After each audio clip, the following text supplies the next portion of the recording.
আসসালামু আলাইকুম। যারা দেশ ও দেশের বাহিরে থেকে আমার ভিডিওটি প্লে করছেন তাদেরকে জানাই অসংখ্য ধন্যবাদ। আর শুকরিয়া জ্ঞাপন করছি মহান আল্লাহর প্রতি, যিনি আমাদেরকে শেষ পর্যন্ত একটি স্বাধীন রাষ্ট্র দিয়েছেন অনেক ভাইদের প্রাণের বিনিময়ে। আমি মাননীয় উপদেষ্টাদের বলতে চাই, তারা কেন কিছু গণকবরে যারা শুয়ে আছে তারা কেন সেই ভাইদের নিয়ে কেন কিছু করছে না, কেন কিছু হচ্ছে না যারা গণকবরে শুয়ে আছে। মাননীয় উপদেষ্টাদের বলতে চাই, আজ আপনি হয়েছেন উপদেষ্টা, অলৌকিকভাবে হয়েছেন উপদেষ্টা, সেটা হঠাৎ করে হননি আর এমনিতেই হননি। আপনাকে যারা উপদেষ্টা বানিয়েছে তারা আজ গণকবরে শুয়ে আছে। আমাকে যারা স্বাধীন রাষ্ট্র দিয়েছে তারা আজ গণকবরে শুয়ে আছে।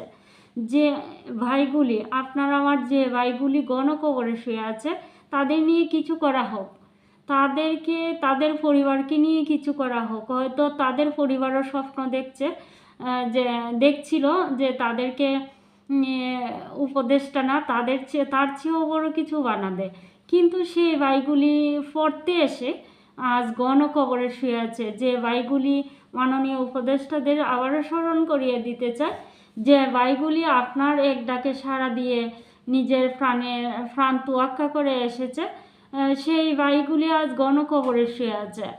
সেই ভাইগুলিদেরকে নিয়ে কিছু একটা করা হোক, তাদের পরিবার নিয়ে কিছু করা হোক।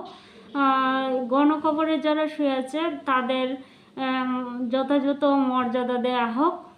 আর এই ভাইটিকে দেখেন, এই ভাইটির চোখে আরও 2টি গুলি, এই ভাইটিকে দেখেন, তার চোখে আরও 2টি গুলি রয়েছে। তার উন্নত চিকিৎসার জন্য আমি আবেদন করছি মাননীয় প্রধানমন্ত্রীর কাছে। আসসালামু আলাইকুম।